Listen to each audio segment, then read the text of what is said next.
에베소 2장 19절 22절 공독합니다.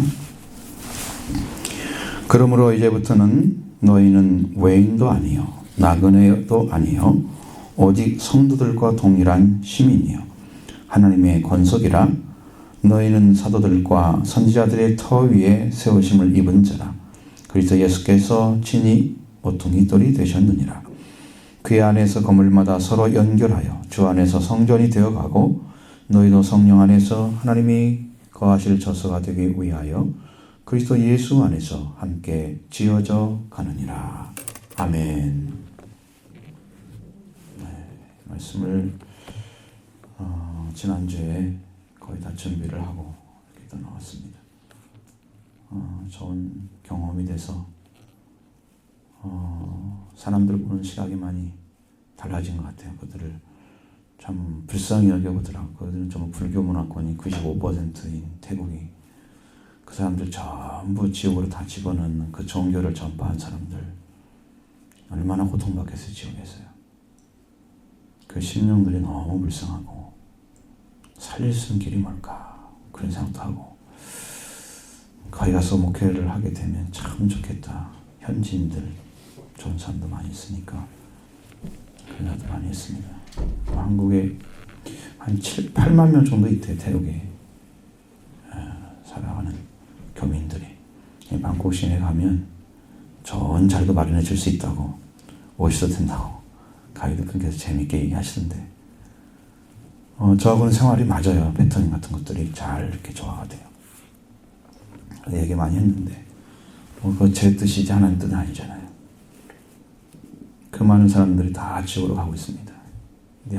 그 태국은 중심이 방콕인데 방콕을 중심으로 다 산대요. 거의 대부분 사람들이. 그러니 얼마나 많은 사람들이 있겠어요. 그 차는 지옥이고 근데 그 넓은 땅덩어리에 한국에서 운영하는 교회가 4개밖에 없대요. 그러니까 교회가 너무 많이 필요한 거죠. 사람들이 배타적이지 않더라고요. 참 태국 사람들은 신기한 게 있어요. 네, 좋아요. 성경에서 이렇게 이제 이야기하는 터라고 하는 단어가 똑같은 의미인데 다르게 표현되어 있습니다. 몇 가지로 되어 있어요. 그러니까 여러분 그거 터를 좀 이해를 하셔야 되고 그 다음에 왜 성전이 나왔는지를 보셔야 돼요. 그것이 이제 영적인 의미로 혈통적인 교회를 얘기하는 거예요. 자, 터라는 것을 보면 원래 기초로는 부사로 쓰여서 기초의 이런 뜻을 가지고 터라는 말로는 안 나와 있어요. 원어적으로 볼 때는. 실명사로는 아래에 놓인 것, 기초, 주춧돌 이런 식으로 표현되어 있습니다. 그러니까 전혀 다른 의미죠. 터는 성경에서 한 2가지 정도로 이렇게 쓰인 것 같아요. 다른 집터나 그런 의미를 아니고 영적인 의미로 쓰인 것들이 그렇습니다. 한 가지 고린도전서 3장 10절부터 11절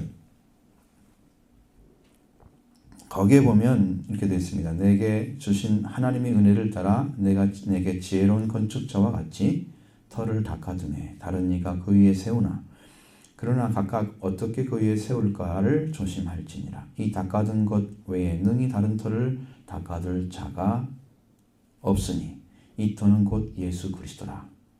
그렇죠? 집을 지을 때 문제입니다. 예수 그리스도가 그 기초가 돼야 돼요. 터가 돼야 돼요. 여러분 우리도 기소를 할 때 잘해야 하잖아요. 바닥에. 그 바닥을 정말 잘해야 나중에 튼튼한 집이 태어나요. 바닥이 약하면 집을 세워놓고 나중에 버팀목이 약하기 때문에 집의 전체적으로 구조에서 금이 가기 시작하고 그 다음에 쫙 갈라져서 다 무너져 버리는 거예요. 기초가 약하면 안 됩니다. 집은. 신앙도 기초가 약한 사람은 아무리 활동을 잘하고 열심히 해도 기초가 없기 때문에 다 무너져 버리는 거예요. 자기를 버텨가고 신앙을 세워가고 다른 사람을 세워가는 능력이 없어요. 기초가 약하면. 자기도 못 서 있는데 누구를 세워요. 그 기초가 그렇게 중요한데 우리는 기초 없이 많은 신앙생활을 하게 만들었습니다. 지금까지. 그러니까 여기는 내가 하나님의 은혜를 따라 내게 주신 하나님의 은혜를 따라 내가 지혜로운 건축자와 같이 터를 닦고 얻었다 그랬어요. 지혜로운 건축자가 돼야 돼요. 건축을 하더라도 지혜가 있어야 돼요. 자, 그러니까 이게 닦아두었는데 이후에 있다가 다른 사람이 와서, 지금 물론 바울이 닦아둔 거예요, 터를. 다른 사람이 와서 거기에 뭘 세우려고 정말로 조심해야 된다고 얘기했어요. 뭐 이것저것 막 가르쳐가지고 함부로 세울 수 있는 것이 아니야. 왜? 그 터가 뭐기 때문에? 예수 그리스도이기 때문에. 예수 그리스도 위에 세워야 할 것이 뭔가를 알아야 되는데, 예수 그리스도를 받았음에도 불구하고 예수 그리스도에게 필요한, 그러니까 하나님께 주신 생명의 말씀으로 세워지지 않고 인간적인 뭘 갖다가 전부 세워놓으면 그것들은 나중에 다 불타버릴 것입니다. 그럼 뭐만 남아요? 터만 남아요. 그러면 그 사람은 불 가운데 건짐받은 것처럼 부끄러운 구원을 받게 돼요. 그럼 여기에다가 올바른 걸 세워야 되는데, 이 올바른 게 뭐냐? 그 뒤에 나와 있어요. 그러니까 저는 거기까지 말씀드리지 않고, 다른 집을 다른 것들을 세울 수 있는 게 아니다. 터가 예수 그리스도라고 분명히 얘기하고 있습니다. 여러분의 신앙은 어떤 분이 터가 되어 있습니까? 그분이 여러분을 위해서 일하고 계시는데, 여러분이 그분이 중심이 되어 시작하지 않으면 다 무너집니다.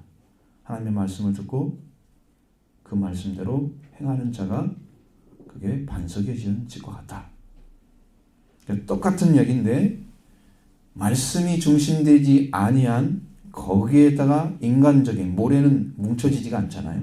반석은 하나가 돼 있고, 인간적인 그 지식, 지혜, 정보들 갖다 놓고 거기다가 집을 지으면 다 무너집니다. 이건 말씀으로 살지 않는 사람들을 가리키는 거예요. 그러니까 신앙이 전부 푸석푸석하죠. 싸그리 무너져요. 여러분도 지난주에 말씀드린 것처럼 그 처녀가 언제 사라져요? 기름이. 활동할 때는 불이 다 켜져 있다가 졸며 잘새 그때 활동하지 않고 기다리는 동안에 그때 불이 꺼져 가잖아요. 그 전까지는 똑같이 불이 타고 있었어요. 그러니까 신앙이라는 것은 어떤 상황이 와도 변하지 않고 변질되지 않는 신앙을 찾아내야 되는데, 바로 그것이 예수 그리스도예요. 그분이 성령이세요. 삼일체 하나님 오시면 다 끝나는데, 이분과 관계없이 신앙생활을 엄청 시켰습니다. 한국교회에서. 그냥 자기가 뭐 하면 다 신앙으로 받아들이고 막 그랬어요. 그게 축복이라고 그랬어요. 잘못된 신앙을 가지고 가르쳐 놓은 것입니다. 그래서 터가 바로 예수 그리스도는 한 가지 했고, 그다음에 두 번째 한 가지는 본문의 말씀하고 있는 에베소 2장 24절 상반절에 너희는 사도들과 선지자의 터 위에 세우심을 입은 자, 이 터라는 단어 역시 기초를 가리키는 에드라 이오마라는 단어를 사용합니다. 기초입니다. 여기도. 사도들을 통해서 우리가 세워져야 할 또 다른 기초들, 사도들과 선지자의 터, 그 기초가 우리의 성도들이 살아야 할, 세워져야 될 터입니다. 그러니까 여러분 지금 사도들이 쓴 복음서, 다는 아니지만 누가 같은 사람은 뭐 선지자라고 볼 수 있고, 마태, 마가도 선지자라고 볼 수 있죠. 이분은 사도는 아니잖아요. 직접 부른 건 아니고. 그 다음에 요한이나 마태복음은 사도들이잖아요. 그러니까 사도들과 선지자들 위에 세워진 거예요, 교회가. 그 나머지 서신들은 전부 대부분이 사도가 썼죠. 그리고 공동서신까지도 뭐 히브리서는 좀 아니다고 하지만, 그리고 나머지 유다서나 이런 성경은 야고보서, 이런 예수님의 동생들이 썼다. 그러니까 전부 선지자에 다 있는 것은 뭐죠? 이게 복음이에요. 그들이 이제 우리의 지금 기초가 돼서 교회를 바치고 있는 거예요. 근데 왜 한쪽은 예수 그리스도라 터라고 해놓고 한쪽은 사도들과 선지자 터라고 했느냐는 거예요. 그럼 이게 두 개의 터가 있나? 그렇게 생각하면 큰 문제가 생기잖아요. 오류가 생기니까 그렇게 하면 안 되죠. 하나님의 말씀을 전하도록 부름받은 자들이 곧 선지자와 사도와 선지자들이죠. 다른 분도 있지만 성경에서 완전한 복음에 서서 하나님의 말씀을 그대로 전하는 자들은 사도와 선지자들입니다. 그러니까 여러분 이 사도와 선지자들의 위치가 이제 이 언어를 보면 다 나와 있어요. 이런 자들은 어디에 기초를 두고 있느냐? 여러분 성경을 보면 사도들이 전했던 복음을 쭉 살펴보면 예수님의 십자가 부활이 중심이었습니다. 예수 그리스도가 중심이라는 거예요. 예수 그리스도가 중심이라는 것입니다. 예수님의 부활을 많이 전했습니다. 그들은 우리가 보고 들은 것을 말할 수 없다. 담대히 전했습니다. 그래서 많은 사람들이 죽게 돌아왔다. 기록되어져 있습니다. 특히 예수님의 부활에 초점이 맞춰져 있습니다. 그렇기 때문에 이 사도들의 복음의 기초가 예수 그리스도의 피로서 용서를 받은 자들이 부활로서 하나님 아들 딸들로 살도록 이렇게 하시는 이 그리스도를 기초로 해서 복음을 위해서 부름받은 자들, 그들이 누구를 토로 삼고 있느냐? 예수 그리스도를 토로 삼고 있으니까 그들이 전한 복음도 역시 예수 그리스도를 전하고 있는 거예요. 사도들과 선지자 터 위에 세워졌습니다. 그럼 어디에 세워졌기 때문에 이 집에 들어가는 자들이 성전이 되고 성령 안에서 하는 것이 어떻게 지어져 가느냐? 바로 그것을 우리가 오늘 찾아내야 된다는 거예요. 오늘 찾아야 할 말씀이에요. 이 세상에서 여러분들이 살아가는 삶의 방식들은 지금도 세상의 풍조에 밀려서 이렇게 하고 저렇게 하고 세상이 그러니까 사람들이 그러니까 하고 따라다니고 있는 그런 것들 거의 대부분이 세상의 풍조를 따라가요. 그러면 그렇게 되면 어떤 일이 벌어지냐면 공중의 권세를 잡은 마귀가 살으려고 하는 방식대로 살아가는 거예요. 왜? 마귀는 세상을 통해서 일을 하고 있어요. 하나님은 성령 받은 자를 통해서 일을 하십니다. 그러니까 세상 풍조를 따라가는 사람들과 성령 받은 자들은 늘 부딪히는 것처럼 보여요. 왜? 질이 다르기 때문에 그렇죠. 본질이 안 맞아서. 그래서 이제 성령이 역사해서 이 사람들을 변화시켜주지 않으면 이 사람들이 마귀로 붙잡혀 있는 자들에서 빼낼 수가 없어요. 그래서 그 제자들한테는 뭘 줬어요? 성령이 임하시면 너희가 권능을 받고 권세가 있어야 생명을 살릴 수 있는 거예요. 그래서 복음을 전하라는 거예요. 그 권능을 보여주고. 그래야 마귀를 때려부시고 마귀를 따라갔던 사람들이 이제는 따라가지 않고 또 그 전에 육체와 마음이 시키는 대로 따라가는 사람들. 영이 아니에요. 육체의 욕심을 따라 살아가는 사람들. 그런 사람들. 성령을 따르지 않고 육체를 따라가는 거예요. 이게 육체를 말할 때는 살크스라는 단어는 우리 몸뚱어리 자체를 말하는 게 아니에요. 여기는 영적인 의미로 죄의 성품을 지니고 있는 자체를 얘기하는 거예요. 죄의 성품. 그러니까 여러분 죄의 성품이 사라지나요? 안 사라지나요? 좀 안 살고 싶죠, 그렇게. 근데 내 몸속에 뭐가 있어요? 죄의 성품이 들어와 있어요. 내가 사는 삶 속에. 그것이 바로 육체라고 하는 거예요. 우리가 이것을 벗어낼 수 있는 방법이 없어요. 그래서 우리가 성령 안에나 그리스도 안에나 예수 안에 들어가 있어야 되는 거예요. 그래야 성령이 원하는 대로 예수님이 주신 복음 안에서 살아가는 삶의 힘을 얻고 세상을 이길 수가 있는데 예수님 밖에, 하나님 밖에, 말씀 밖에 이렇게 살아가면 이건 다 지고 있는 거예요. 죄가 원하는 대로 가고 마귀가 원하는 대로 가고 자기 욕심이 원하는 대로 가는 거예요. 그러면 맨날 지는 거예요. 날마다 지고 있는 거예요. 밖에 가면 안 됩니다. 들어오셔야 돼요. 예수 안에서만, 그리스도 예수 안에서만 새로운 피조물이 있지 그리스도 밖에는 옛 생활과 똑같은 삶을 살아요. 이대로 가면 이대로 망하는 거예요. 안에만 있어요. 여러분 찾아야겠죠. 이 안에 있는데 나는 지금 밖에 생활했는지 안에서 살는지도 모른다면 이 사람은 구원을 받을 수 있는 가능성이 없는 거예요. 제가 언제나 항상 오래전에부터 말씀드렸죠. 여러분 하나님 말씀과 세상 인간의 말이 구분이 되십니까? 물어봤었죠. 저는 그건 넘었다고 생각하고 제 이야기를 않는 거지. 이것도 구분이 안 돼. 세상 말과 하나님 말씀은 어떻게 다른지 몰라, 본질이. 이건 영이 눈이 안 뜨기 때문에 아무것도 몰라요. 구분이 안 되는 거야. 그냥 안고 사는 거지. 이렇게도 살고 저렇게 살고. 이게 하나님 말씀인지 아닌지 모르니까 이게 혼돈된 상태, 영적 혼돈을 가지고 살아가는 거예요.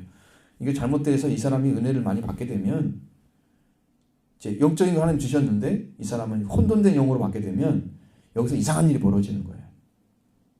그래서 은혜도 그리스도 예수 안에 들어와서 받으셔야 돼요. 누굴 먼저 찾아야 돼요? 예수 그리스도를 먼저 찾아야 됩니다. 육체로 따라가면 그대로 살아간다면 본질이 진노하신 하나님이 진노하시는 자리에 서 있는 겁니다. 그 사람은. 그러니까 그대로 딱 가게 되면 살아간다고 하는 사람은 불과 유황 불못에 노자할 자들입니다. 그러한 자리에 있습니다. 우리가 본질이 그렇게 되어 있어요. 우리 심령 안에 본질이. 은혜를 받기 이전의 삶의 모습이에요. 여러분들이 은혜를 받고 주 예수 그리스도 안에 이미 들어와 있다면 여러분 이미 하나님께서 우리는 지나게 하셨구나라고 확신이 올 거예요. 그렇지 않다면 여러분이 그 안에 들어있는 거예요. 나는 이미 하나님께서 그걸 해결해 주셨어 라고 성령께서 말씀하시면 여러분 그 삶이 아닌데 그렇지 않다면 그 삶에 들어가 있는 거예요. 생각하셔야 됩니다. 이러한 자리에 있으면 가장 불행한 자로 끝이 됩니다. 근데 그렇게 되지 않기 위해서 우리에게 구원의 길을 하나님이 열어주셨습니다. 하나님이 큰 사랑을 우리에게 나타나게 하셨습니다. 예수 그리스도와 함께 우리를 살려주셨습니다. 이 말은 예수님이 죽었다 살아나신 것처럼 우리도 이미 죽음에 있는데 예수님처럼 다시 살렸다는 얘기예요. 예수님의 부활은 우리가 죽은 자 가운데 있는 생명을 살리는 능력으로 사용되고 있습니다. 그래서 여러분의 부활의 주를 믿어야 해를 받지 않고 능력 안에 살게 되는 거예요. 부활의 주님이 안 계시면 지금도 죽은 자 가운데서 그대로 머물고 있는 거예요. 신앙생활이 중요한 게 아니에요. 그것이.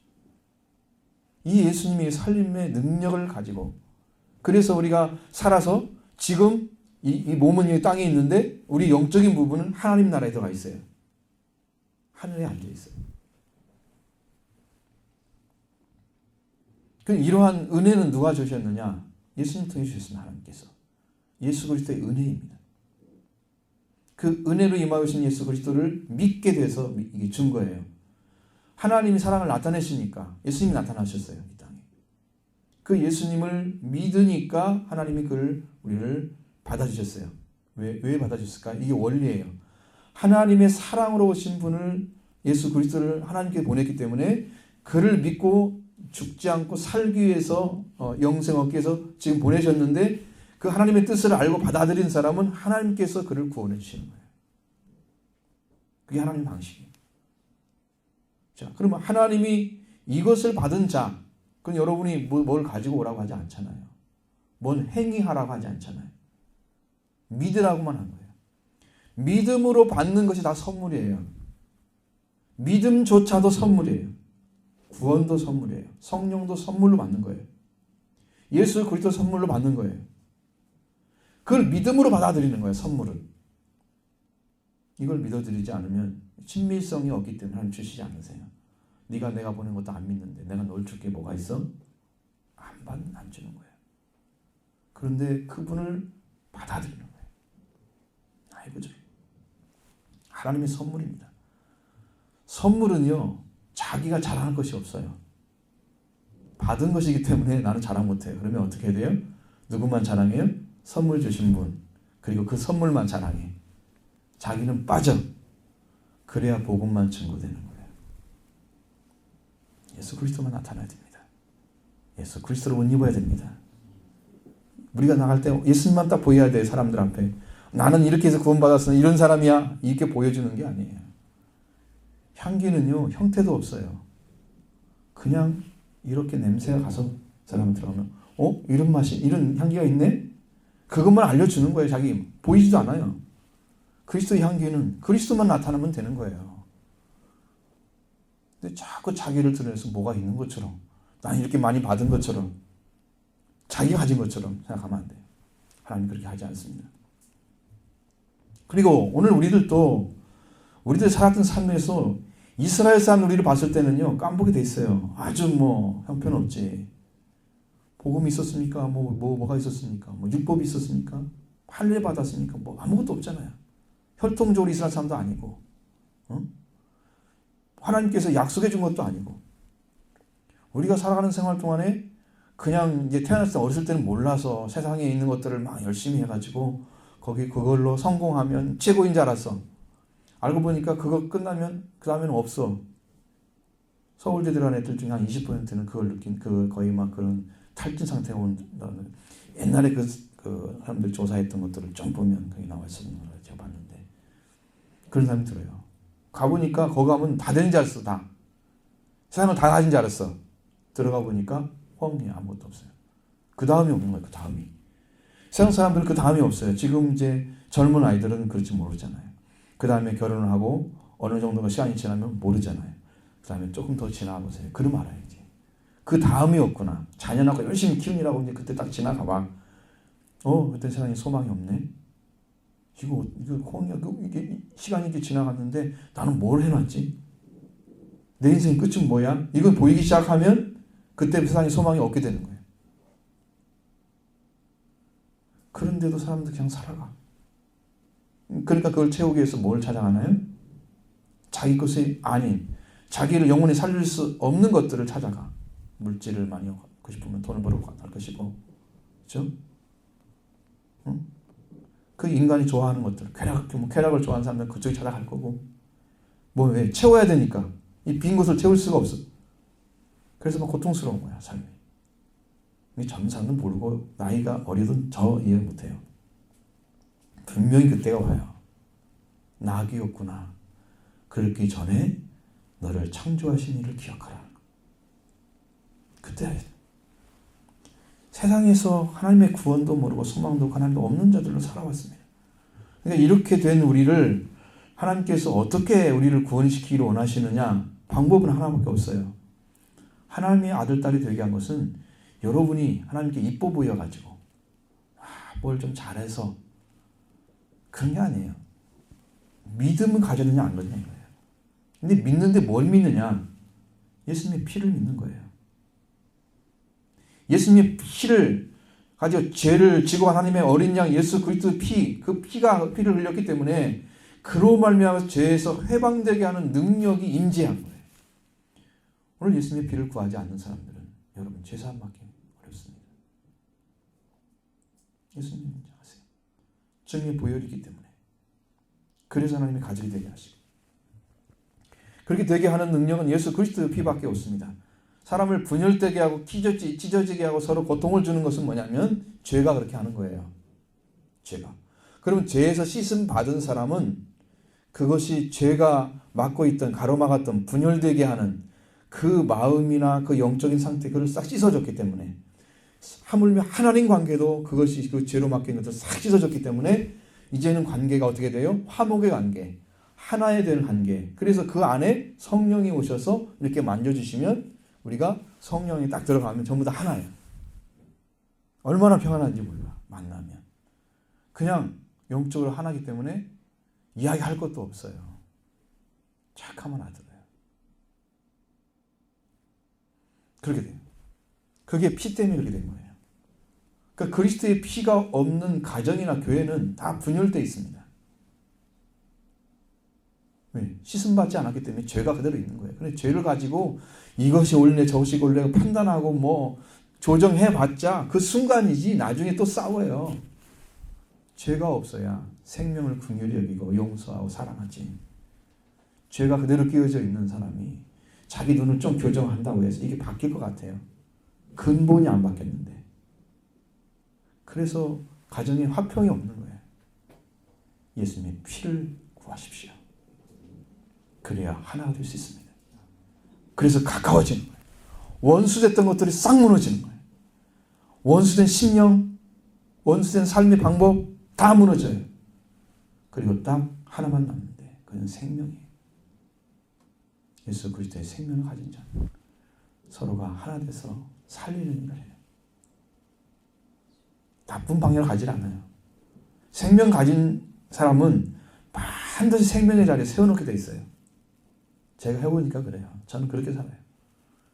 정말로 그 자리에 살게 돼 있지 절대로 싸워서 망하는 존재가 아니란 말이에요. 우리는 반드시 이 말씀 앞에 세워져야 돼요. 그래서 죄는 분열되게 하지만 예수님의 피는 하나 되게 하신다. 그래서 서로 가까워지는 거예요. 중간에 맡긴 담이 싹 허물어졌습니다. 그 다음에 여러분들이 가지고 있는 여러분의 신앙 가운데서 여러분들이 이제 그렇게 해본지 모르지만 여러분도 율법을 지키려 노력해봤습니까? 제대로 한번 지켜보자. 나도 제 율법 좀 제대로 지켜보자. 하나님 말씀을 살아보자. 여러분 노력하니까 어떤 일이 있던가요? 여러분이 그렇게 하고 찾고 있을 때 주님이 와서 만나주지 않으면 그게 아무것도 아니에요. 주님이 만나주면. 근데 그러니까 뭐냐면은 결국은 내가 찾아가는 것이 누구냐면 예수 그리스도예요. 그분을 만나게 되면 이 문제가 해결되는데 내가 말씀 가지고 한번 지켜보고 내가 한번 해보고 행동하려고 굉장히 노력을 했는데 거의 다 실패해요. 그것을 말씀을 순종하려고 할 때 누구를 의지해서 하느냐? 예수 그리스도 의지해서 하는 거예요. 계속 의지해서 하고 그걸 순종하고 그렇게 하다 보면 여러분의 말씀에 의해서 그 길을 하나님 넘어가게 되세요. 그러면 말씀이 이루어져요. 그게 완성이 아니에요. 시작이에요. 그러면서 사랑하게 되고 관계가 아름다워지고 다른 사람을 세우는 역사로 하나님께 성령께서 가르쳐주셔서 그렇게 하신 거예요. 이게 전부 예수님의 피로 이루어집니다. 화평의 관계는 피로져요. 예수님의 피가 여러분 가정에 필요합니다. 이렇게 하나님께 가까이 가게 만들죠. 그리고 그렇게 되면 피가 있으면 성령이 오시는 거예요. 물과 피와 성령 하나라고 했죠. 물은 말씀을 가리키는 거고 성령은 하나님의 영, 예수 그리스도의 영 가리키는 것입니다. 피는 생명을 흘리신 예수 그리스도의 속죄를 가리키는 그 피와 물과 성령 하나예요. 하나의 역사가 이루어져요. 이렇게 해서 화평에 관계를 만들어가고 그래서 예수님 안에서 구원받은 모든 사람들, 유대인들도 역시 예수님의 피로 구원받아야 되고 우리들도 예수님 피로 구원받아야 되고 이렇게 예수님 피로 하나 된 사람들 안에 하나가 이루어지면 자 하나님의 자녀가 됐습니다. 그래서 모두 다 하나님을 아버지라 부르면서 나갈 수 있어요. 여러분도 저도 하나님을 아버지라 부른다 하면 지금 예수님이 주신 예수님 통해서 주고자 하는 하나님의 은혜를 다 받아 들어오는 거예요. 그게 딱 들어온 거예요. 하나님을 아버지라 이렇게 불러줘요. 그럼 아버지가 대답하셔야 되죠. 아버지 불렀는데 대답 안 하면 아직 가짜지. 아버지 불렀는데 아버지가 듣고 계신데 아무 말도 안 해. 안 그래요. 아버지 불렀는데 아버지가 말을 안 하는 것은 못 들었기 때문에 그럴 수도 있죠. 세상의 아버지 얘기하는 거예요. 근데 진짜 아버지가 들었다면 대답을 하셔야 맞는 거예요. 그런데 딱 돌아보니까 아버지 그랬는데 내 아들이 목소리가 비슷해서 찾아보니까 내 아들이 아니야. 대답하겠어요? 안 하겠어요? 안 하죠. 이건 뭐예요? 예수님 통해서 하나님의 자녀로 부활이 아직 안 됐기 때문에 불러도 아버지가 오냐 나가 있다 이 말씀하지 않으세요. 그래서 모르는 거예요. 여기에 대해서 여러분 합쳐진 말씀이 굉장히 많은데 다 전할 수는 없고요. 그래서 오늘 본문에 이렇게 해서 어느 자리에 세워지느냐 우리가 이렇게 들어왔어요. 지금 예수님의 피를 통해서 화평 관계 만들고 하나님의 자녀 관계 안에 들어왔습니다. 하나님을 아버지라 부르는 자리. 오늘 본문 안에 말씀에 속한 자들이 되게 하시는 거예요. 우리가 이 받은 은혜가 적은 것이 아닙니다. 엄청난 은혜를 받았습니다. 여러분 감사하고 또 감사해야 될 것입니다. 19절 같이 보겠습니다.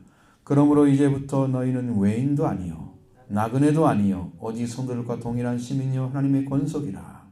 아멘. 이제부터는 너희가 외인도 아니요. 자 이제 그 앞에 다 지나갔죠? 지나갔습니다. 예수님의 보혈을 통해서 화목의 관계 이루어지고 성령 안에서 하나님 아버지라 부르는 자리에 돌아왔습니다. 이 사람은 외인이 아니라 했어요. 이제부터는 그 자리에 돌아온 사람들은 이제 외인이 아니에요. 외인을 손님입니다. 외인은 포린이 아니고요. 외국인이 아니고 손님이에요. 게스트예요. 손님이 아니다 그거예요. 왔다가 가잖아요. 도로 손님은. 내 집이 아니기 때문에. 그렇죠? 그러니까 천국을 갖다 손님으로 가면 되겠어요? 네? 천국 가는 사람들이 천국 들렸다가 또 어디로 가요? 그건 손님이에요. 그건. 왜? 자기 집이 아니기 때문에 돌아가야 하잖아요. 그러니까 손님이라면 문제가 있는 거예요. 신앙은. 우리는 손님으로 들어갈 수도 없어요. 천국은 그런 곳이 아니에요. 영구한 곳이기 때문에 천국은 손님은 없어요. 천국에 들어가는 사람 중에 손님은 없습니다. 외인이란 뭐냐면 이스라엘 사람들이 이렇게 보는 거예요. 이스라엘 사람 입장에서 보면은 하나님과 맺은 언약의 관계들이 자기들에게만 유효하다. 이방 나라 사람들은 아니다. 그래서 벽을 세워놨어요. 그래서 외인으로 우리를 분리를 시키는 이스라엘 사람들이. 이래서 우리를 뭐라고 했어요? 외인이라 그런 거예요. 손님이라고. 그런데 하나님은 어떻게 했다고요? 우리를 하나님 자녀 못 되게 하는 법조문을 예수님의 십자가에서 무효화시켜 버렸어요. 니들이 그렇게 만들었지만 그거 아니다. 하나님께서 무효화시켰어요. 그러니까 유대인들이 우리를 막을 수 있다? 하나님 들어가는 길을 막을 수가 없어요. 그래서 우리는 외인이 아닌 거예요. 그들을 가리켜서 하나님으로부터 분리된 상태에 있는 사람들을 그들을 가서 손님이라 부르는 이스라엘 사람들이. 우리는 너희들이 안 불렀어도 예수님 통해서 불렀기 때문에, 예수님이 부르셨기 때문에 우리는 손님이 아니에요. 왔다 가는 사람들이 아니에요. 교회도 손님으로 온 사람들이 많아요. 교회가 커지면 손님들이 많아요. 왔다 가고 이게 내 교회도 아니고 내가 하나님 나라 들어가는 길을 찾는 것도 아니야. 그래서 다 손님인 거예요. 손님이 되면 하나님 나라 못 들어갑니다. 여러분 가족이 되어주시기 바랍니다. 가족이 되어야 됩니다. 자, 그래서 이 순수한 이스라엘 사람 입장에서 보는 것이죠. 우리는 믿음을 말미암아서 아브라함의 후손으로 약속을 받은 자들입니다. 그래서 손님으로 그 집에 가지 못하고 다시 가야 하는 그런 것이 아니에요. 확실한 하나님의 아브라함의 후손으로 선택을 받은 자들입니다. 그러니까 이건 핏줄이기 때문에 끊어질 수가 없는 거예요. 그리고 나그네도 아닙니다. 나그네는 뭐냐면 외국인 거주자를 말하는 거예요. 여기가 포린이에요. 외국인인데 지금 거주하고 있는 거예요. 뭐가 없는 거예요, 이 사람들한테? 뭐가 없어요? 응? 시민권이 없죠. 구분하셔야 돼요. 영주권과 시민권은 구분하셔야 돼요. 아시죠? 영주권과 시민권 달라요. 시민권이 아니면 가야 돼. 또 영주권 가져도 시민권만이 그 나라에 소속되게 만들어요. 한국인은 딱 태어나면 누구누구의 아들이구나 이렇게 딱 했을 때 한국인의 거주자가 딱 되잖아요. 그러면 국적이 한국이에요. 나라에서 못 쫓아내요. 죄를 범해서 정말 어떻게 할 수 없는 사람은 법으로 집행을 하지 쫓아내진 않아. 시민권이기 때문에 그래요. 시민권 안 가지면 어림도 없어요. 그래서 한국에 살려면 외국 사람들이 시민권이 필요해요. 귀화를 하잖아요. 귀화를 해서 시험을 보고 그 다음에 그 의지나 그 다음에 어쨌든 직장, 직업 같은 걸 다 보잖아요. 그래서 합당하게 살게 되겠다 그러면 한국인의 국적을 취득하게 만들어요. 그때 시민권이 나오는 거예요. 이제 한국 사람이 되는 거죠. 귀화할 때도. 자, 우리도 하나님 나라에 속한 하나님의 백성이 되어야만이 하나님 나라에 속해서 살아가는 삶을 살아가게 만들어주는 거예요. 시민권이에요. 그래서 그 말이 뭐라고 되냐면 오직 성도들과 동일한 시민이요 이렇게 되어 있습니다. 이 말은 원어는 이렇게 안 돼 있어요. 여러분 잘 보십시오. 도리어 거룩한 자들의 동료 시민이요. 자, 여러분 지금 거룩한 자들 성도들이 가 있어요. 하나님 나라에 거룩한 자들과 동료 시민이래. 그들이 얻었던 시민권을 우리들도 얻어낸 자들이래요. 동료 시민이에요. 동료 시민. 그게 원어예요. 이야기예요. 동일한 시민이요. 그렇게는 또 의미는 맞죠. 맞는데 동료 시민이라고 그렇게 나와 있습니다.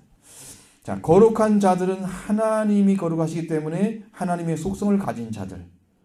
그래서 예수님 통해서 죄사함 받고 하나님의 자녀로 부활된 심령을 찾아낸 사람들. 응? 자, 하나님의 자녀로 살라고 해도 마음은 없는데 몸은 살고 있는 거 있잖아요. 영은 그렇게 안 돼 있는데 살고 있는 사람들은 다 가짜예요. 나중에 싹 곤란해요. 이건 쭉정이들이에요. 응? 정말로 영이 하나님에 들어가 있으면은 이게 알맹이들이에요. 알곡이 알고. 이 사람들만 천국에 들어가는 것입니다. 거룩한 자들의 하나님께 속한 자녀들의 심령을 찾아낸 사람들, 이 사람은 천국의 시민이 됐습니다. 거룩한 자들의 동료가 됐습니다. 그래서 그 나라에 권한이 있어요. 살 권한이. 시민권을 찾아낸 거예요. 또 하나님의 권속이라고 말씀하고 있습니다. 우리나라의 말에 권속이라는 말은 한 집안 식구라는 뜻입니다. 이게 다른 말이 아니에요. 말이 아닌데 이 권속이라는 것은 오케이이오스라고 그랬습니다. 집에 속하는 가족의 이런 게 형용사도 되는데 이게 대명사로 쓰여요. 그러면 한 집에 속한 자들 말이에요. 한 집에 속한. 그러면 하나님의 집에 속한 사람들이에요. 이걸 뭐라고 해야 돼요? 하나님의 가족이란 뜻입니다. 여러분 상상을 해보세요. 어떻게 하나님의 가족이 되겠어요, 사람이. 근데 우리를 가족으로 받아들이세요, 하나님께서. 왜? 우리는 공로 없는데 예수님을 믿어줬기 때문에 그거 하나로 보고 하나님이 그걸 구원해 주는 거예요. 결단코 어려운 게 아니에요. 결단코 어려운 게 아니에요. 만약에 이걸 못 찾아내면 우리는 신앙생활 다 한 거예요. 그것은. 이걸 반드시 찾아야만 되는 거예요. 네 것 내 것이 없어요. 자, 여러분이 믿음으로 받아들여야 할 것입니다. 믿음으로 받으면 다 됩니다. 믿기만 하면 됩니다. 믿음으로 이루어지는 것입니다. 이것을 만약 없으면 우리는 다 가짜예요. 하늘에 못 들어가요. 쭉정이들이에요. 섞여 있는 거예요. 알맹이처럼. 그냥 앉아 있는 거죠. 다 골라낸다고 그러잖아요. 쭉정이와 알맹이를. 응? 어떻게 해요? 깨끗하게 마당을 쓸어낸 다음에 알곡과 쭉정이를 쫙 골라서 알곡은 곳간에, 쭉정이는 꺼지지 않는 불에 태우시리라. 이렇게 된단 말이에요. 그래서 우리가 하나님의 가족이 돼야 돼요. 예수님의 피를 통해서. 그래야만이 우리가 하나님에 사는 거예요. 하나님 나라에 사는 것입니다. 지금 우리 땅에 발을 딛고 있지만 지금 나는 천국 백성이에요. 나는 하늘에 소망이 있고 이 땅에 어떻게 살아도 나는 괜찮아. 왜? 아버지가 계시니까 그 아버지가 나를 다 알고 계시잖아요. 나를 너무 잘 아시는 거예요. 하나님 우리 아버지가 다 보고 계시죠. 그 예수를 통해서 우리 예수 그리스도를 통해서 한 혈통으로 들어가게 됐습니다. 관계 회복이 이루어져서 하나님의 가족이 됐습니다. 그래서 하나님의 가족, 하나님의 식구라. 하나님의 식구입니다. 이것만 해도 여러분 엄청난 자부심이 생기는 거예요. 너희들이 모르는 나는 비밀을 알고 있어. 세상 사람들 떵떵거려도 너희는 7, 80년이면 끝이고 100년 안에 다 끝이 나면 아무것도 아니야. 이것은 나는 이런 것을 가지고 있어. 여기에 여러분 기쁨을 찾으시고 만족을 누리십시오. 세상을 바라보는 눈은 여러분 다 아무것도 아닙니다. 그건 지나가는 것들이에요. 지나가면 그건 과거가 돼버려요. 내게 소요가 아니에요. 우리는 현실을 살아가는 거예요. 근데 천국은 하나님 속한 자녀들은 늘 현실이고 지금 거기는 영구한 현실만 존재하는 거예요. 죽지 않는, 죽음이 없는 영구한 현실이야. 지금 살아가고 있는 거예요. 우리는 똑똑딱 하면서 일초일초 지나가죠. 천국은 시간이 없어요. 그러니까 지금의 항상. 시간이 없어요. 시기가 없어요. 지구가 아닌데 뭐 시기가 필요가 있어요? 하나님의 빛이고 예수님이 등이라고 성경이 나와 있는데 똑같은 의미예요. 등이란 말을 바꾼 거지. 사실은 빛이에요. 예수님도 빛이고 하나님도 빛인데 그 빛 안에 들어갔는데 밤이 있어요? 밤이 있어야 시간이 돌아가지. 밤낮이 있어야. 그건 밤이 없기 때문에 시간이 필요 없는 거예요. 영구한 날 동안에 낮만 존재하는 나라. 거기에 이미 들어가 있어요. 하나님의 가족. 여러분 자부심 가지셔야 합니다. 그리고 우리와 거룩한 자들도 동료 시민이 되고 하나님의 가족이 되고 어떻게 됐느냐? 이것이 하나님의 선물입니다. 하나님의 큰 사랑과 예수 그리스도의 은혜로 주어진 것입니다. 그 하나님의 권속의 선물을 받은 자들이 서 있는 기초가 뭐냐? 사도들과 선지자들이라고 하는 것이죠. 20절 보겠습니다. 너희는 사도들과 선지자를 터 위에 세우심을 입은 자라. 그리스도 예수께서 친히 모퉁이들이 되셨느니라. 아멘. 하늘의 시민, 자, 거룩한 자들 동료 시민이 되고 하나님의 가족들 됐습니다. 사도들과 선지자의 기초 위에 세워져 있습니다. 아포스톨이라는 말은요, 이게 아포스톨로스에서 온 거예요. 동의어 똑같은 건데 파견된 자, 사자, 일하는 자죠. 일하는 사람, 일꾼이라는 뜻입니다. 히브리어 샬리알에서 왔습니다. 헬라어로서는 아포스톨로스라고 해서 동의어입니다. 이것은 그래서 올바른 뜻은 뭐냐면 전권이 위탁된 자입니다. 예수님의 전권이 위탁됐어요.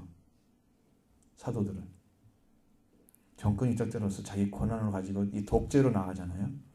자기가 서버리잖아요. 교만하죠? 이 사람은 다 탈락이에요. 하나님이 주어진 권을 가지고 하나님께 도전하는 세력으로 자기가 쓰게 되잖아요. 탈락이에요. 사탄이 어떻게 생겼어요? 하나님께 권한을 주는데 그 권한을 가지고 자기가 섰어요. 탈락이에요. 지혜를 그냥 쫓아내버렸어요. 다 겸손하게 하나가 된 자리예요. 그래서 그 사람은 일을 하는 게 뭐냐면 일정한 사명을 위해서 권위자로부터 대표자로부터 사자로서 파견된 자, 그들이 신학의 사도들입니다. 이런 어휘를 가지고 있어요. 여러분 이게 틀려요. 이 의미에서 예수를 하나님의 사도로 부르고 있는 거예요. 예수님이 하나님의 사도라고 그랬죠. 그런 성경이 히브리서 나오는데 사도는 아포스톨로스라는 말, 사자란 뜻이고 파견된 자였습니다. 전권이 주었다는 말은 그리스도를 위해서 사명을 받고 정권이 위탁되는데 예수님께서 부활하신 다음에 제자들을 처음 만났습니다. 그리고 뭘 했었어요? 요한복음에서 숨을 내쉬면서 뭐라고 그랬어요? 성령을 받으라. 그랬죠? 그 다음에 뭐라고 말씀하십니까? 너희가 내가 아버지 나를 보내신 것처럼 나이도 너를 보낸다. 이건 뭐예요? 이게 사도란 뜻이에요. 파견하는 거예요, 지금. 그죠? 파견 받는 거예요. 보내는 받는데 그들에게 뭐라고 말씀하시냐면 너희가 네 죄든지 사하면 사여질 것이요. 그대로 두면 그대로 있을 것이다. 이렇게 말씀하셨어요. 죄를 사하는 권세를 받은 거예요. 이게 정권이에요. 여러분 어떤 사람이 죄를 사할 수 있습니까? 이 땅에서? 그러니까 이걸 가지고 잘못 이해하면 천주교처럼 고해성사 나한테 회개하면 내가 죄를 사해 줄게. 이게 되는 거예요? 죄 사함은 사람이 줄 수 있어요? 없어요? 없어요. 내가 사해준다는 정권을 받았느냐는 거예요. 사도인가 아닌가 봐야 돼요. 그러니까 그것은 전부 가짜일 가능성이 높아요. 가짜를 할 수는 없지만 가능성이 높다. 왜? 이 주님 말씀대로 하면 이 사도의 권한을 주셔야만 되는 거예요. 파견을 시켜야 하나님께서. 그게 아포스톨이에요. 그러니까 이런 사람들, 이 전권을 받고 죄를 사해 주시는. 그래서 우리들에도 예수 그리스도를 전해주고 예수 그리스도 안에 여러분의 하나님 예수 그리스도 살리시고 부활하신 그 예수 그리스도를 전해주면 그 예수님이 일을 하시는 거예요. 제가 이제 이걸 봤어요. 그건 제가 뒤에서 말씀드릴게요. 굉장히 중요한 부분 하나님께서 가르쳐 줬는데 왜 교회가 성장이 안 이루어질까라는 것을 하나님이 알려주는 거예요. 이거 잘 보셔야 돼요. 그 놀라운 은혜가 거기 안에 있었는데, 자, 그럼 선지자는 뭐냐? 프로페테스라고 합니다. 하나님의 말씀을 받아서 전해주는 사람입니다. 구약에서는 하나님의 입이라고 그랬습니다. 나비. 펄펄 날아다니는 나비가 아니고 나비라고 있습니다. 나비. 호재라는 말도 사용하기도 하고 로에라는 말도 사용합니다. 근데 이것은 선견자라고 성경에 써 있어요. 미리 보는 자. 선지자는 미리 아는 자. 그런데 이것은 좀 달라요. 단어가 복잡합니다. 그중에 가장 많이 쓴 단어가 뭐냐면 나비라는 거예요. 부르심을 받은 자라도 해석하는 것이 일반적이에요. 여기도 구약적으로 볼 때는 부르심을 받은 자라고 해석을 합니다. 그런데 우리나라 말로는 부르심 받은 자가 아니잖아, 이 날은. 선지자는 뭐예요? 미리 아는 사람. 그러면 원어도 프로페테스란 말이, 프루란 말이 미리란 말이에요. 앞의 것을 아는 사람이에요, 프로페테스가. 이 선지자와 똑같으죠? 자, 여기 보십시오. 여기 완전히 다른 거예요, 단어가. 사도는 파견을 했잖아요. 보냈죠? 선지자는 부르기만 해서 하나님 것을 알려주는 거예요. 그럼 이건 뭔만 해, 이 사람들은? 보냄받은 자가 아니기 때문에 하나님이 말씀하신 것만 전해주는 거예요. 그 권한을 사용할 수가 없어요. 다르죠? 완전히 다른 거예요. 여러분이 느끼는, 우리가 태국 갔을 때 생각해 보니까 온도는 그렇게 안 높아요. 그런데 더워요. 이게 뭔 차이예요? 온도와 체감 온도 차이예요. 그죠? 여러분들도 지금 제가 느끼는 거하고 똑같이 못 느낄 거예요, 이게. 선지자와 사도에 대해서 얘기했지만 그게 어떤 차이일까? 확 다가와야 되는데 그냥 그런가 보다 이러고 지나가면 나중에 또 물어봐. 정말 차이가 나는데 파견된 사람 불러서 완전히 세워서 보내는 거예요. 그게 사도들이에요.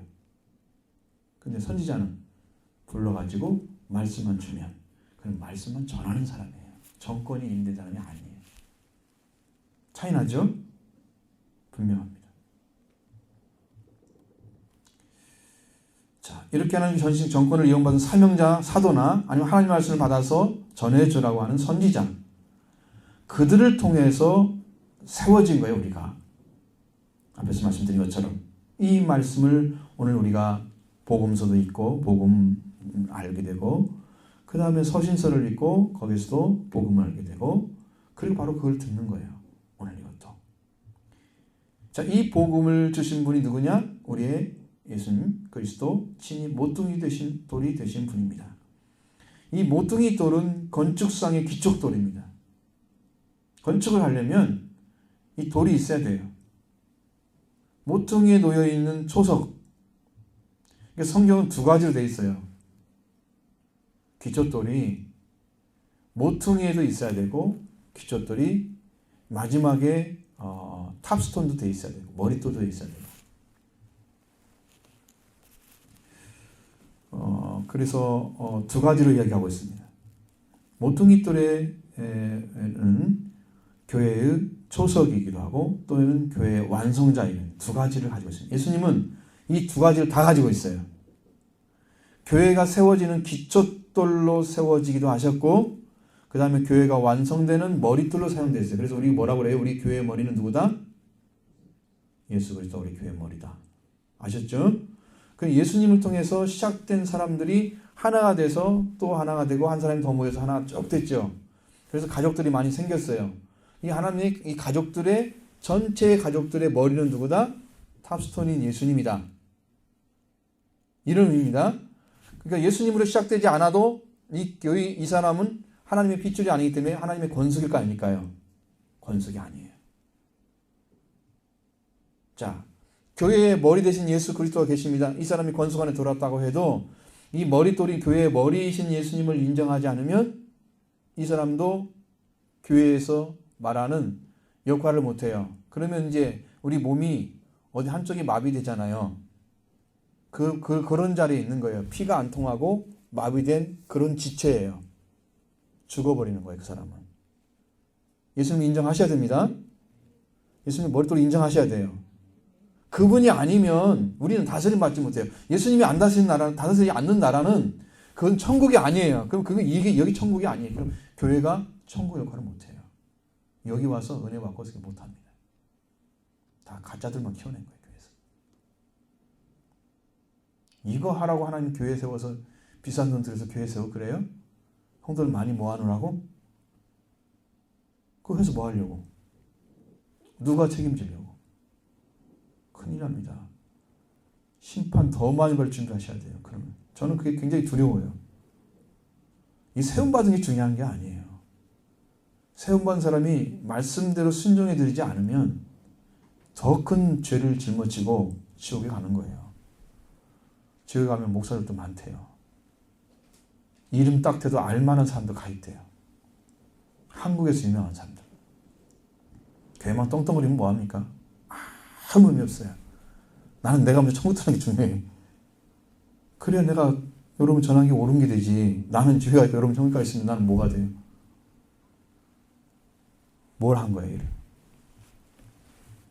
그래서 지금도 예수님은 산돌로 계십니다. 우리의 생명을 우리를 생명으로 들어가시는 성전의 기초돌로 계시는 부활하신 그리스도, 바로 그분이 산돌이고 모퉁이돌입니다. 자, 우리의 구원의 마지막 완성을 이루시는 그리스도, 그분이 그분입니다. 오늘 누구로 누구로 말미암아 하나님께 나갈 수 있냐? 그리스도가 계시기 때문이에요.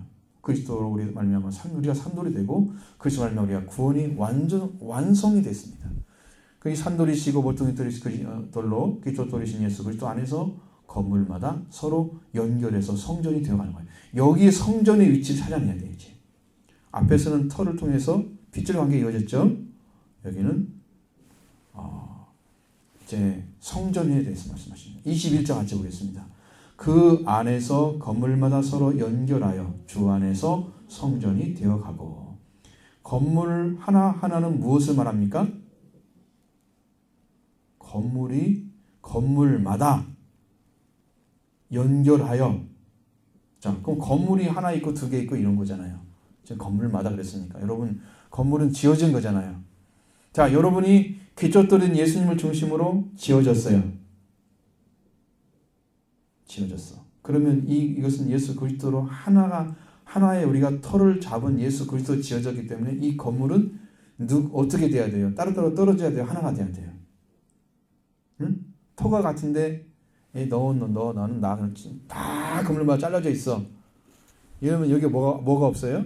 공동체가 사라지잖아요. 이건 몸이라고 말하면 팔은 따로 있고 머리는 따로 있고 몸도 따로 있고 심장, 신장 다 빼서 따로 놨다고 생각해봐. 다리도 다 떨어져 있고 그게 사람일까요? 아니요. 이걸 다 합쳐야 사람이지. 여기는 팔이죠. 그냥. 그죠? 떼어놨으면 팔이잖아요. 이거 사람이라 그래요? 사람이 일부분일 뿐이야. 그러니까 이 건물이 따로따로 떨어져 있으면 된다 안 된다? 안 된다. 자, 예수님 안에 여러분 들어왔어요. 한 사람 한 사람 예수님을 터로 삼고 집을 지어가는 거예요. 영적으로.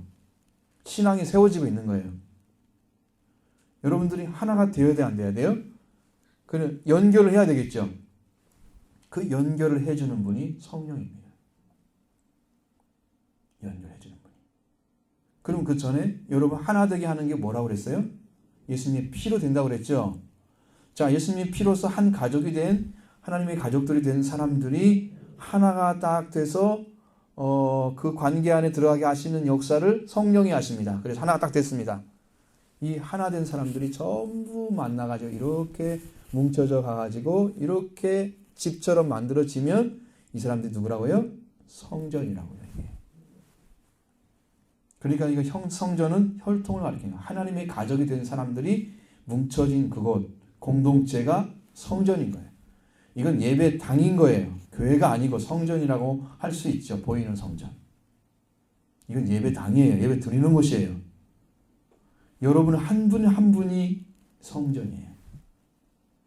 그럼 성전이 나는 문인데 문 역할을 안 하고 난 떨어져 있고 건물을 다 해체시켜놔 봐요. 건물이라고 할 수 있어요? 교회 교인들이 마음이 다 흩어져 있어. 그리고 서로 생각이 너무 달라. 이게 가족일까요? 사귐도 없는 사람들이지 전혀. 전 외국 나가니까 외국인들이 굉장히 많이 부딪히더라고요. 근데 얼굴을 잘 못 부딪혀. 그래서 엘리베이터를 타면 이렇게 돌아서 있어. 한국에서 좀 어색하긴 한데 그래도 한국 사람이잖아요. 그건 나은데 거기 가면 전부 다 이렇게 위에 쳐다보고 이러면서 왜? 마음이 한 번 통한 적이 없어. 친밀도가 없으니까. 똑같단 말이에요. 아, 예수님이 가족이라고 그래놓고 마음에 하나도 안 통해. 왜? 성령이 안 계시니까. 다 개인을 노는 거야. 그건 성전도 아닐 뿐 아니라 아무것도 아니죠. 공동체 안에 못 들어오는 사람들이. 혈통이 아니에요. 그래서 이 연결이 돼야 된다. 예수님이 기초틀에서 뭉쳐진 하나의 관계의 터를 중심으로 집이 세워졌으면 모든 사람이 서로 연결해서 주 안에서 성전이 되어가는 거예요. 그때부터 주님이 그 안에 계시는 거예요. 두세 사람이란 말이 거기서 나오는 거예요. 주님이 주님의 이름으로 하나가 돼서 예수님이 다스림 받고 있는 그 사람들이 바로 교회예요. 영적인 교회. 우리나라는 교회를 이걸로 세색을 해놨기 때문에 제가 그 말을 꼭 써야 되는 거예요. 원래 교회는 그런 의미가 아니에요. 이건 건물이에요. 그냥 예배당이에요. 전혀 다른 거예요.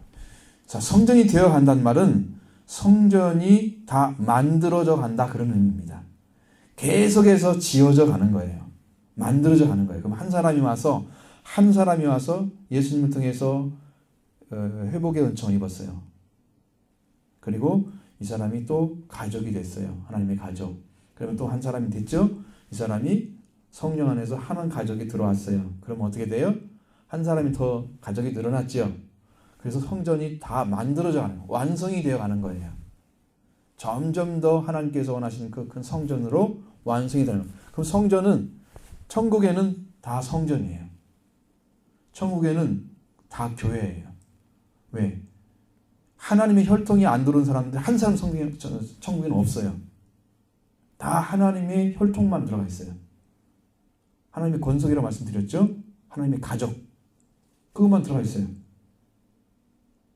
그러니까 천국에서는 모두 다 성전이에요. 그 성전에서 일하시는 하나님 예수 그리스도 계시는 거예요. 교회예요, 거기가.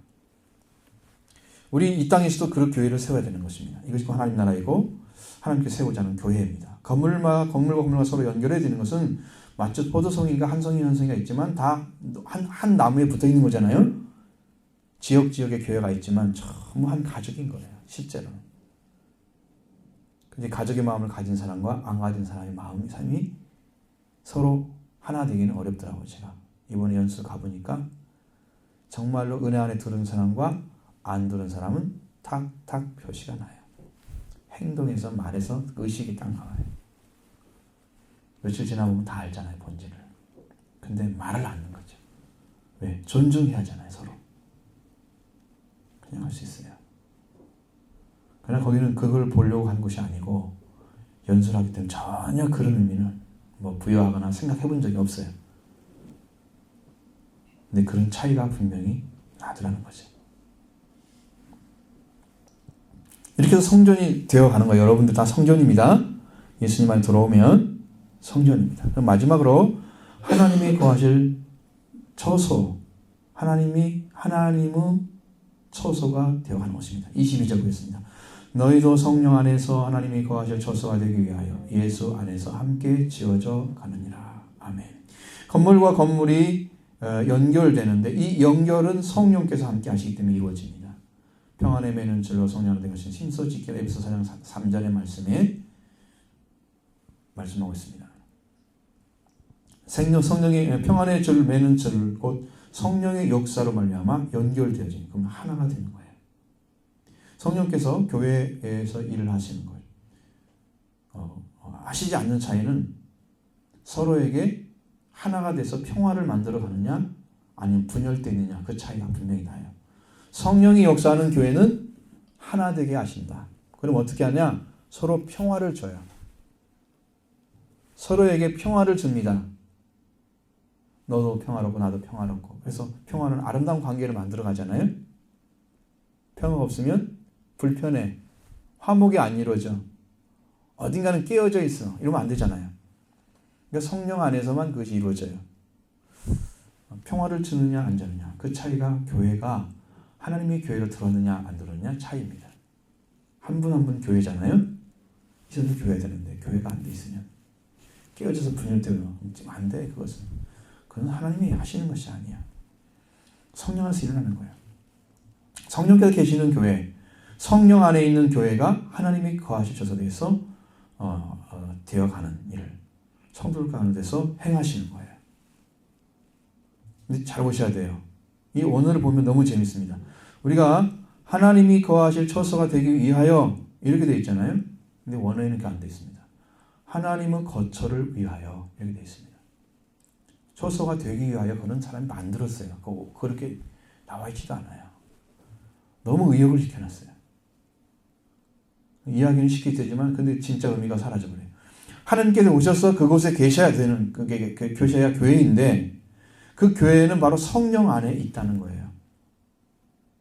여기를 이해를 하셔야 돼요. 그 다음에 이해를 하실 수 있어요. 잘 보셔야 됩니다. 이게 뭔 차이가 있는지. 자, 성령 안에서 있는 교회라는 게 뭐냐면 하나님께서 구별하신 자들이 있는 거예요. 하나님께서 구별하신 백성들이 있는 것이 성령 안에서입니다. 구별되어 있습니다. 하나님의 자녀와 하나님의 거룩한 백성으로 세워진 역사 가운데 있는 자들을 가리키는 거예요. 예수 그리스도 안에서 예수님 안에서 죽으심과 부활을 이루셔서 영원히 하나님의 가는 거처를 위해서 지어 자라자가는 역사를 이루어가고 있는데 우리의 기초고 그리스도라는 이유가 바로 이것입니다. 우리의 구원은 그리스도로 말미암아서 주어지는 선물입니다. 예수 그리스도가 없이는 다른 이로 구원할 수 있는 일이 없기 때문입니다. 그 하나님께서 사탄의 권세를 사용해서 죄를 짓게 하고 또 죄로 인해 사람이 죽게 하는 그 죽게 됐고 이 죽은 사람들을 어떻게 되냐? 살아날 수 있게 하셔야 돼요. 영원한 생명을 얻도록 살도록 지음받은 사람이 죽음에 속해 있으면 안 되잖아요. 이 죽은 자를 죄를 지은 사람이 살고 자 죄를 지어도 여러분 살기는 살잖아요. 지금 이 땅에서. 그리고 장수했다. 124살이 돌아가셨다. 그래도 끝은 뭐예요? 죽었잖아요. 그냥 장수했을 뿐이야. 땅에서는 대단한지 모르지만 천국에서는 대단한 일이 아니야. 969세짜리도 있잖아. 무드셀라고 게임이나 되겠어요? 누가 뭐 그러니까 안 되지. 끝이 죽음이라면 그 사람은 희망이 없는 거예요. 하나님의 선택 방법은 뭐냐면 사람을 살리는 거예요. 죽고도 산 자가 되는 거예요. 죽어도 살겠고 나를 믿는 자는 죽어도 살겠고 그것만 있으면 돼요. 부활이 이루어진 사람들이죠. 바로 죄 지은 사람의 생명을 살려 죄를 없애주는 역할을 했습니다. 그럼 죄가 없으면 죄를 지을까 안 지을까요? 하나님의 아들이 여러분의 심령에 들어오고 계시면 죄를 지기가 어렵습니다. 죄를 지어도 자범죄는 짓습니다. 그러나 근원적인 죄는 안 져요. 근데 하나님이 없는 사람들은요. 근원적인 죄를 건드려요. 하나님 무시하고요. 구원자 예수를 버립니다. 우리를 직접 구원해야 그분에 대해서 대적을 해버리는 거예요. 그러니까 마귀와 같은 짓이죠. 그런데 하나님의 아들로 딸로 들어온 사람들은 여기 하나님 관계를 절대 손 안 대요. 사람의 관계나 인간적인 관계나 그런 데서 이제 죄를 범하는 거예요. 그게 자범죄라는 거예요. 그것은 회개하면 그냥 용서받은 거야. 이것은 아무 관계가 없어. 내가 죽고 사는 문제야. 지어도 된다고요? 그래도? 관계가 없으니까 나는 구원 받았으니까 상관없어. 살려도 돼. 이 가능한 얘기예요? 방종이죠. 성경에서는 육체의 길을 삼지 말라고 그랬어요. 의에 들어간 사람들, 구원받은 사람들은. 육체의 길을 삼았죠. 그것은 이제 하나님 관계에서는 자기가 반역하지 않았지만 나중에는 반역하게 되면 버림받을 수 있는 근거가 마련되는 거예요. 마귀가 계속해서 공격하면 여러분 넘어져요. 그렇게 살면. 마귀는 죄를 짓는 자를 대상으로 해서 계속 죽입니다. 그냥 믿고 있었는데 죄를 계속 짓고 있으면 넘어뜨리기 쉬워요. 근데 예수님과 아버지와 관계에서 절대 손을 안 대면 넘어지지 않아요. 신앙이. 안 넘어집니다. 왜? 그건 누가 붙잡아요? 하나님이 붙잡고 있는 거예요. 내게 온 자는 결코 내쫓지 않을 것이요. 안 쫓아요. 자범죄는 지어요. 근데 그것은 여러분 쓰레기 있는 것처럼 집안에 쓰레기 있다고 해서 집 버려요? 뭐 하면 돼요? 청소하면 되잖아요. 집이 무너졌으면 못 살죠. 안 버리잖아요, 집은. 수리해서 살 수도 있고, 조금만 차리면 문제가 별로 없잖아요. 그러니까 거기는 안 돼. 안 넘어져. 그 사람은. 그런데 하나님을 대적하게 되면, 그러면 무너져요. 심각한 거예요. 그러니까 첫 번째는 죄를 사하시고, 두 번째로는 죽은 자 가운데 살리는 일을 해 주셔야만 되는 거예요. 그래서 하나님의 아들, 딸을 되게 만드시는 역사, 예수님이 십자가에서 죽으시고 부활하셔서 우리를 죽음의 죄에 대해서 보증해 주시고 생명에 대해서 보증해 주는 그 은혜를 입은 사람들이 하나님께 나아갈 수 있도록 해 주셨어요. 그래서 한 가지가 문제 해결됐죠. 두 번째는 예수 그리스도가 죽은 자를 살리신 역사를 했습니다. 부활한 예수 그리스도를 만나는 거예요. 이렇게 된 사람이 어디가 있어요? 성령 안에 있는 거예요. 이 사람들은. 성령 안에 있는 거예요.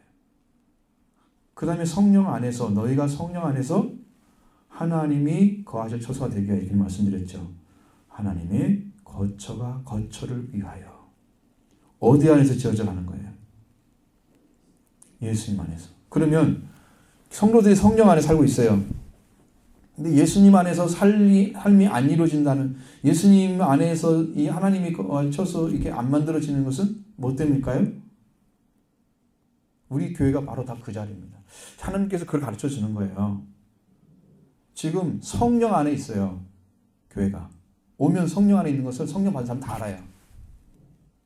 그런데 예수 안에서 지어진 역사가 지금 멈춰져 있습니다. 왜 그러냐? 죄에 대해서 회개하지 않기 때문이죠. 중심으로 회개하지 않기 때문에.